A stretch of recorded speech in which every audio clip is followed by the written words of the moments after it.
The Millionaire Next Door by Thomas J. Stanley and William D. Danko. A WealthWorks summary. Introduction. The truth about who is actually rich.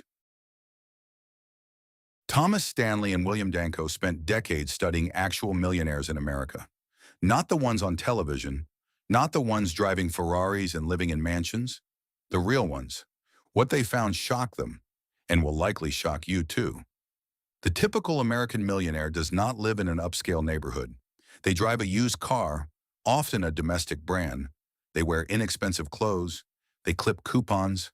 They have been married to the same person for decades. They run a small, unglamorous business. A pest control company, a welding firm, a dry cleaner. The wealthiest people in America look nothing like what wealth is supposed to look like, and the people who look the richest are often the furthest from it. This book, published in 1996, was the first major research-based study of actual millionaires. Its findings remain as relevant and as counterintuitive as ever. Chapter 1. Meet the Millionaire Next Door. Stanley and Danko conducted thousands of interviews and surveys with high-net-worth individuals.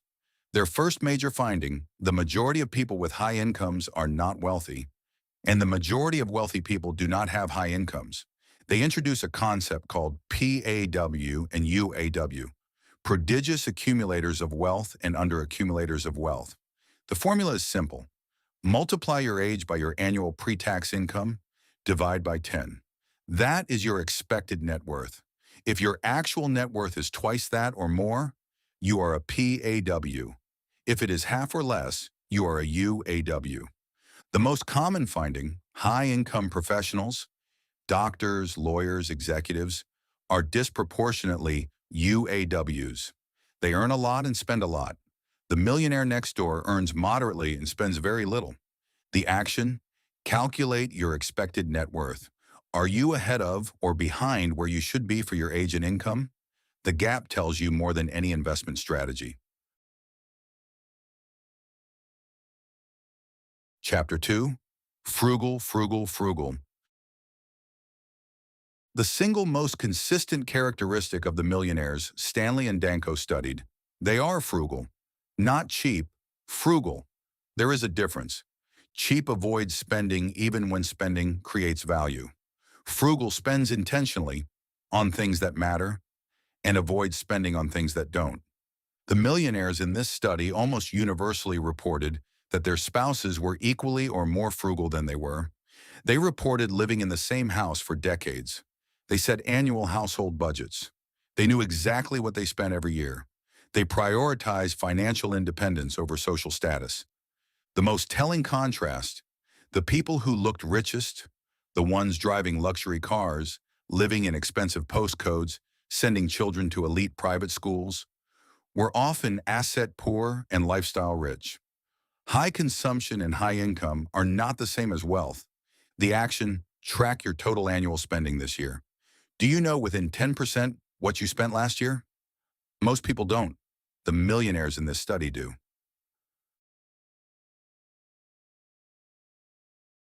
Chapter 3. Time, Energy, and Money.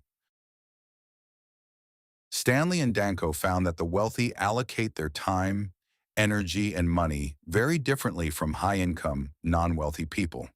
The wealthy spend significantly more time planning their finances, reviewing investments, reviewing spending, planning tax strategy. They treat their financial life as a business with real management requirements. The non-wealthy spend comparatively little time on financial planning and significantly more time consuming, shopping, eating out, upgrading possessions. The researchers found that the most common occupation among millionaires is self-employed business owner. Not because entrepreneurs earn more than professionals, often they don't, but because business ownership creates tax advantages, forced savings through equity, and the discipline that comes from seeing exactly where every dollar goes. The action: how many hours per month do you spend actively managing your financial life? Not spending, but planning and reviewing. If the answer is less than 2, it is too low.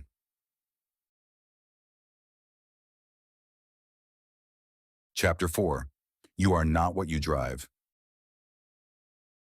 One of the most striking findings in the book. The most popular car among American millionaires is a used domestic vehicle, not a luxury import. Stanley and Danko were initially surprised when wealthy households invited them for interviews. They expected to see the trappings of success. What they found were modest homes, ordinary cars, and ordinary clothes. The insight: consumption is the enemy of accumulation. Every dollar spent on a luxury car, designer wardrobe, or impressive address is a dollar not compounding in an investment account. The researchers described two neighbors. One earns $200,000 a year, drives a new BMW, lives in an expensive house, and vacations in Europe. His net worth, near zero.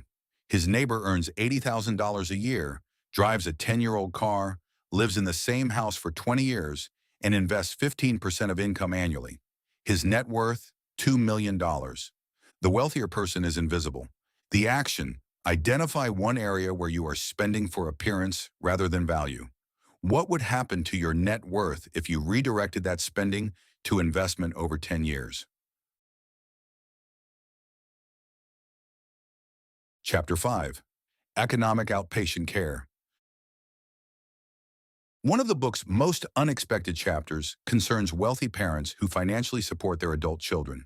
Stanley and Danko call this economic outpatient care, and their finding is sobering.